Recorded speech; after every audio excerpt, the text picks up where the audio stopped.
Welcome to another edition of Evening. And good evening, happy Friday to you guys, or, whenever you do look at this video. What we do here on Evening is we chat about life, and, we chat about the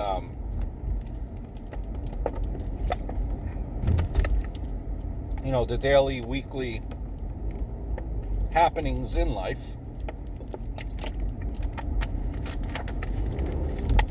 Just shooting the breeze. So this is this is just me doing this on my commute back home from work. I hope to do this a little bit more professionally soon. Hope to when time permits, hope to do it live, just shooting the breeze. And I have two other channels: the Tom Brand one, which is like my comedy sketch channel, short stories, lists. We'll find little humor here and there, and that I think you enjoy it. And From the Bleachers Sports Show, which is it's a sports show, of course. We talk wrestling. Have a podcast on there as well, and all that good stuff. So here we are with this episode of Evening, and it's been quite some time now. A couple of episodes in already, and I gotta admit, when I think the biggest news in the past week was the death of Kobe Bryant, the death of his daughter, and the death aboard everyone else on that helicopter. And I gave you my thoughts on it on my other channel, from the Bleachers Sports Show. That also covered kind of his his basketball career. And when I heard the news, this has quickly turned into an event where I guess I underestimated what a global phenomena Kobe Bryant was. Like, he was known by people that don't even watch basketball, really. Like, people that you would expect don't know who Kobe Bryant is. They knew who Kobe Bryant is. So, it seemed that the Kobe Bryant brand of who he was extended even past basketball. So I was amazed by that. And various news outlets that I wouldn't expect to be covering the death of Kobe Bryant, was covering Kobe Bryant's death. And since that, it's an event that when I heard the news, I think it literally had just broke. Like, I just happened to be on TMZ, and I'm like, oh wait, what's this just coming in? And I texted somebody, like, he was shocked, like he didn't know either. Like, it was only on TMZ, but that was really like that only source that was like confirming it. So a part of you was like, oh, no, this can't be real. I mean, it's TMZ. But TMZ is usually right on a lot of stuff. And then you had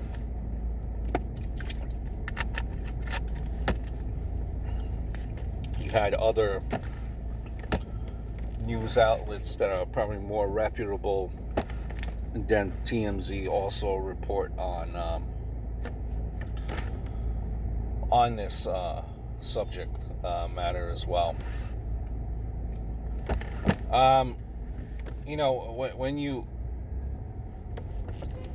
When you look at it, it's all, and I don't think it's right. People are now saying, well, the plane shouldn't have been flying when it was, the helicopter shouldn't have been flying when it was flying. Why was he even flying the helicopter? All this, back and forth. From what I understand, Kobe Bryant, because LA, California has, terrible traffic, he would take the helicopter just to, avoid the traffic. And this is something that he's been doing for years, even like when he was an Speaking of traffic, New Yorkers just cannot wait for anything. So just to avoid the traffic, he would, even at games, he would have a helicopter that would take him to and from the games. And people were saying that the day that the helicopter crashed, that it was, it should not have been flying, and blaming the pilot. This really, stop. It's a terrible tragedy. But unfortunately, what I think that will happen out of this, and I hope Kobe's wife and and sad part of life, sad part of reality, that usually when tragedy like this happens, people start suing. Hopefully, and Kobe Bryant did a favor. It was his helicopter. Was going to a basketball practice, and and the tragedy happened. Hopefully, the wife is protected, because I could just, it's unfortunate, but I could just see lawsuits happening. And since the days and the week that it's been, you've seen Kobe's wife open up her Instagram page. It was private, and just sharing photos of Kobe and Gianna, and it shows you what a real, he was like really like into his kids, a family man. He kind of, they were saying stories about how he kind of fell out of love, or not, I guess, not, I don't know if out of love, if basketball is the right word, but he kind of felt rejuvenated after Gianna started showing interest in basketball, and he started teaching her, and that's when his love started kind of got refreshed again. He was trying to do things with women's basketball, and he had like this 6-year plan for her about what she needs to do to take it to the next level, be good, and he had this plan for her, and he was coaching the basketball team, and really just hands-on. You see all these pictures that are circulating, and it's you also hear stories about how he was a man of faith. He would go to church, sit in the back. That way he doesn't really attract attention to himself. Even apparently, he's daily parishioners there at that church. I think it was Newport Beach. And, he even spoke with the priest saying that he wants to get confirmation. Confirmation means that it makes you an official,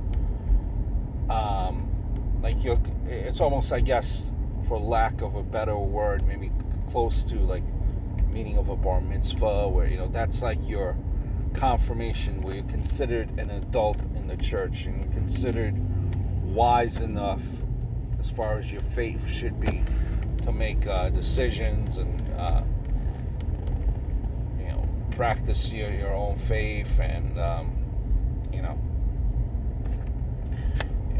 that's when you receive the spirit of God, the knowledge of God, and it just kind of seals you along with baptism as being a member of the faith. So maybe there was a point where he strayed away from the church and then rediscovered church. And apparently what it was is the actual morning of the accident, which was on a Saturday, he was actually in church very early. Apparently was saying a prayer in the back of the church. Left the church, bumped into a priest, so it was confirmed by the priest that he was there right before that accident. And you have other stories now going around too, and this is what kind of rattles you to the core. Definitely rattles you to the core, rattles you emotionally. Apparently, being, as a father, it's hard to even imagine. There's stories circulating that apparently Gianna was in his lap as the plane was going down. And it was, I believe I read somewhere the article that it was going down at maybe at 180 miles an hour, I believe. So there were a good couple of seconds before the plane crashed. So it's just man, one of the things, when you're a parent,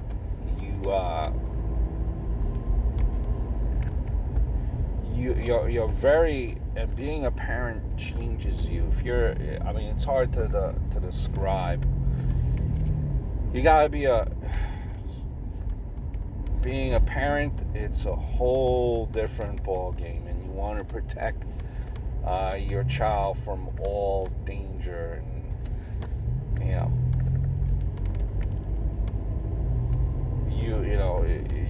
you're gonna take. You just don't want anything to happen to your kid. You rather, as a parent, you rather take everything that's gonna happen, just as long as your kid is okay. Your job as a parent is to they say, to protect your kid. That's what every parent wants to do. Protect their kid from all the harshness that the world has to offer. Protect them from being hurt. Just want them to be a kid and live carefree. And then just like that, you witness someone being born, and then you witness that person dying. And in the and this kind of saying has been traveling around the internet, and it gets to you in those final seconds, when you realize that there's nothing you could do, how are you able to comfort your child's panic, your fear as catastrophe is happening? I think that's something that you cannot do. You're trying to give them as much comfort as possible, but the panic is, set in. So those final few seconds when everyone is helpless and as a parent you cannot do anything, that's really, that's one of the many things that gets to you with this story. And there are many stories like this, unfortunately. People die every day.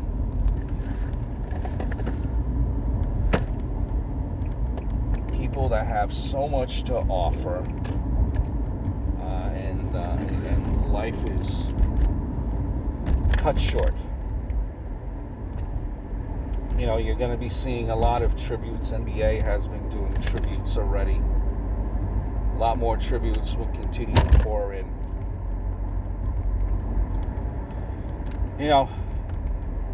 It's just life is very short. Life is very short.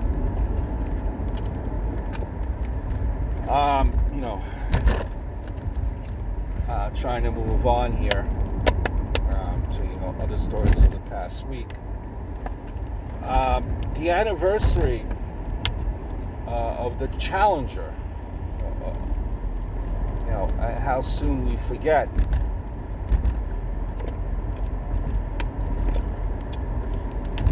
And that's one of the events, on live TV that you just see unfolding right in front of you.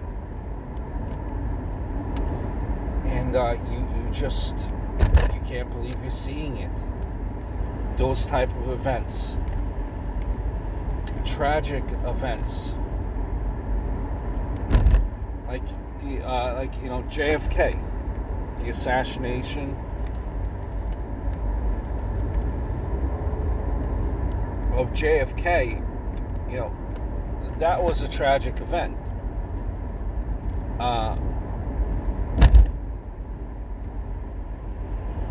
But it's not something that was televised.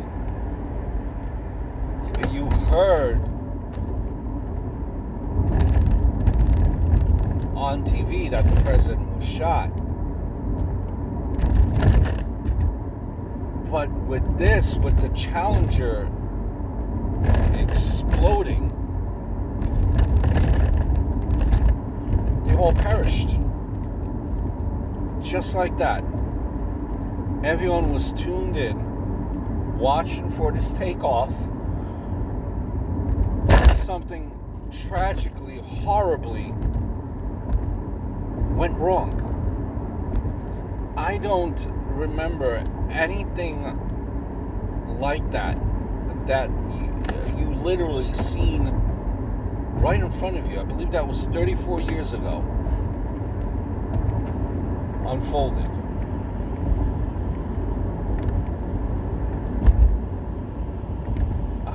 And seeing something like that on TV, like how do you, like people that are watching it, young kids that are watching it, imagine all the classrooms, the elementary school kids, because this was a big deal.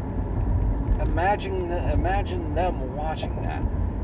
How do you? It's so hard to explain what happened because kids are curious. To have to explain death to a child is just something that you cannot imagine. So there were other instances where the TV kind of roped you in, and you've seen everything unfold. Like that announcement of JFK of being assassinated. Also, another big media event, was the announcement that Elvis Presley has died. That was something where everyone, it's almost like the world stopped. Or even when, more recently, when the white Bronco was being chased. And that's something that you gravitated, you watched endlessly. How many people watched that trial that played out live on TV? Or, Princess Diana tragedy after she was in a car accident. So many tragedies have been broadcasted through our TV sets, and where a lot of people were, glued to and hanging on every word. But the Challenger exploding, life perishing right in front of your eyes. It's probably, I think, one of the biggest stories ever to be broadcasted. You're watching it from the beginning, not knowing what happens is not what you were expecting, not what you tuned in for. Already, that anniversary so many years ago. It's unbelievable. And I think Cynthia, that's an event that's, in its own classification.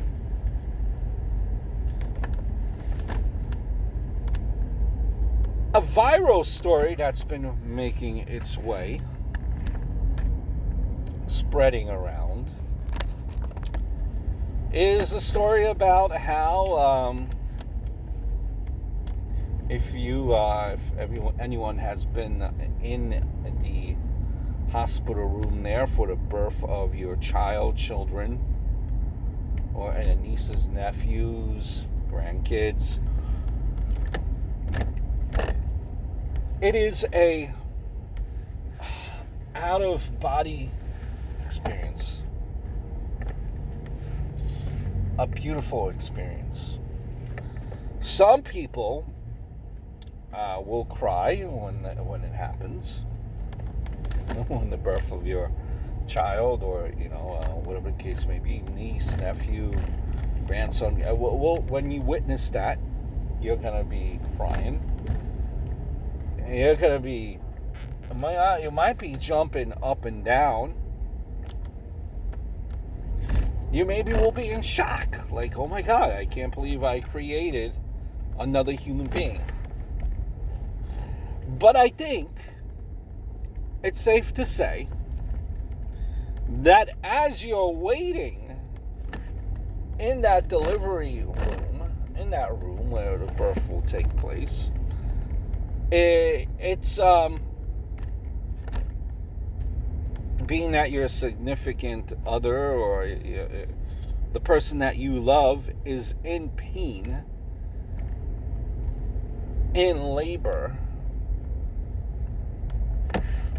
Because don't be fooled, even though you might not be in actual labor, there's only when those contractions are coming, you are in an uncomfortable position for some time. So it's not all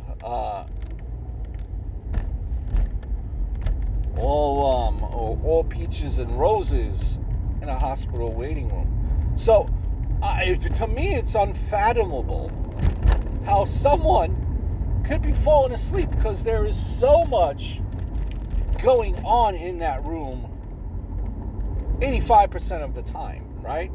So there was a story where I guess this has happened before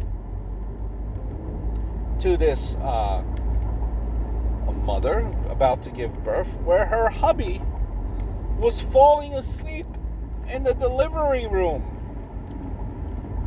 Jeez, how does that happen, you may ask? Well, it has happened.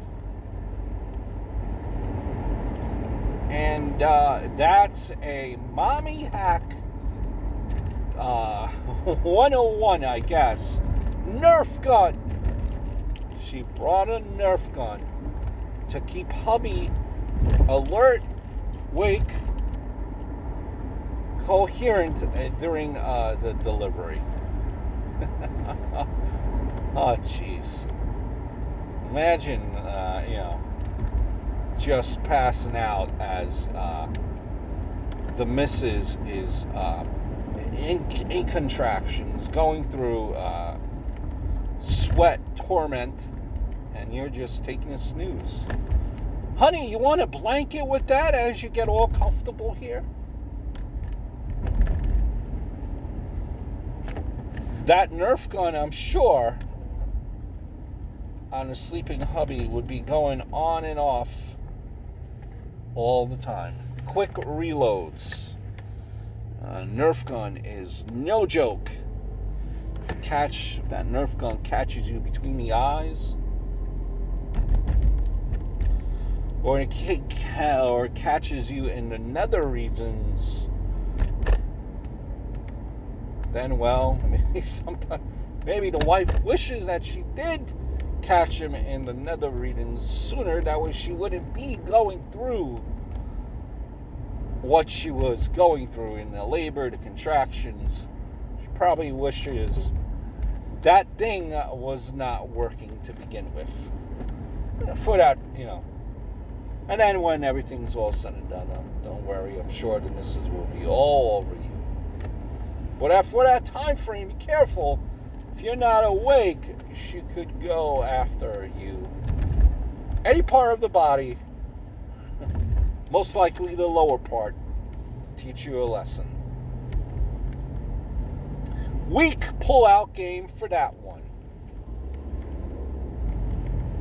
I remember when I was there for birth of my little man. It was actually, we left the hospital. We left for the hospital December 31st, 3 o'clock in the morning. Just, 3 hours after the ball dropped. We were ready to rock and roll. And by 1:27, little guy, January 1st, was here. And he was due the 26th. Came January 1st, 2017. And there you go. The rest was history. Originally December 26th. We were the room. You hear sometimes you hear horrible labor experiences, right? With us, first of all, the room, you hear horror stories about the room. Everything was A-okay with the room. We had a whole room to ourselves. So we had that going on. And, we had a working TV. Everything was working. Actually, we were watching, because it was New Year's Day. And we were watching Honeymooners. Honeymooners was even playing on the TV when little man arrived at 1:27. So the doctor that we had, right, was not our main doctor, as we kind of figured since it was the holiday. He wasn't, she wasn't, we hadn't seen her before. our regular delivery doctor was, enjoying the holidays, and that was our delivery doctor. Was a female that absolutely took charge of the room, calm, cool, and collected, as my wife was. She goes, ready to push? Yeah, we're ready. Okay. About 6 or 7 pushes later, here comes baby. Smooth. Calm, cool, collected. Smooth. Contractions weren't that bad, after the epidural. And, there it was. Everything after the fact, if my little guy had jaundice, which is like the skin is like a little bit yellow, and you have no treatment under the lights. It's a fairly, pretty common scenario, pretty common thing. But so, and half the things, remember what they tell you to bring that you need, you really don't need. Make sure you have snacks. I probably tell you snacks. Definitely a change of clothes. Don't forget to put in your phone chargers, your camera chargers. People still use a digital camera. If you use your digital camera, put all your electronic chargers. You're there. That way you could take pictures and do the whole nine of everything, as time will evolve that you need throughout the whole process. And that's really what you need for the most part. Bring yourself some little snacks. Bring yourself a little comfy pillow. A change of clothes. But even then, if you're there 2 or 3 days, odds are you still go back to the home and to get something, and but that's the main necessities: chargers, snacks, change of clothes, and that's all you need. To me, anyway. Other news that circulated: a quick little story from Florida. A Florida man had yes, we're going to say Florida. Florida man had a boat, and on the boat, he was going to pour gas. Well, instead of pouring the gas into the gas tank, as a normal human would be, completely made a mockery of his boat by pouring all the gas on the deck. Well,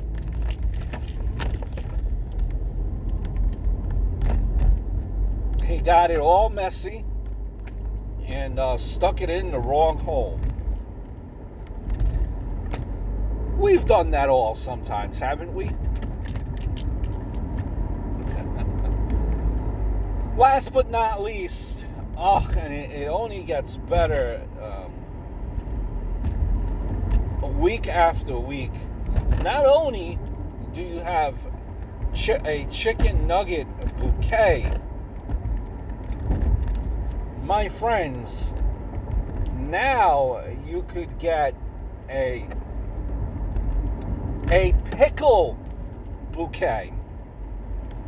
Oh, did you know that my nickname growing up, Pop Dukes used to call me Pickles?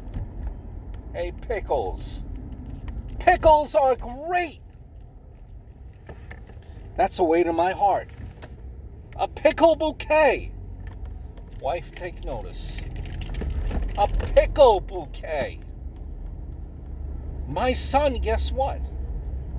When he gets his Happy Meal at the Golden Arches, Mickey D's, you know what he says? Extra pickle. Pickles are phenomenal. They really are.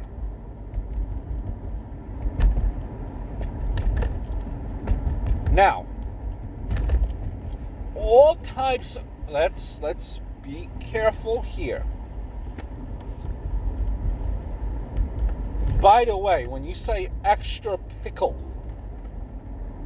in McDonald's, you know what that involves with the extra pickle.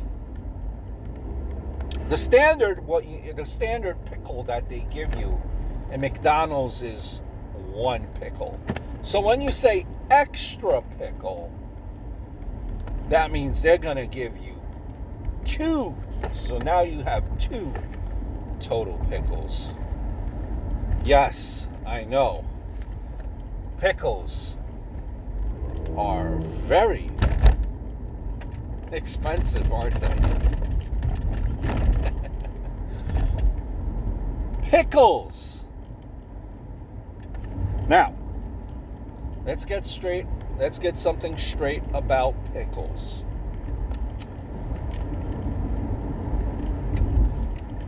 Pickles are good, given, but if they're these weird flavored pickles, now pickle cuts and spears, those are good too. They're all good, as long as they don't have like any vinegar taste or all this wacky-do type of extra thing on your pickle. Just give me a regular pickle. Give me that original pickle taste. Don't give me none of that. Don't give me that unnecessary mumbo jumbo pickle stuff, right? Like the vinegar on the pickle. No, a regular original pickle only.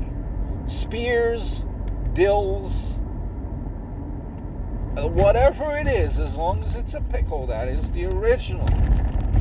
That is number 1 in my heart. That is the best thing to get. Keep that in mind. And pickles are good. Some people think that pickles are only good for like burgers and stuff like that. No. You could have a pickle, on the side. Why not? Why not have a pickle on the side? You don't have to wait for a burger just to get a pickle. A pickle bouquet, folks. Have I died and gone to heaven? A pickle bouquet. Delicious. I hope all is well. See you guys next week. Hope all well. Ciao.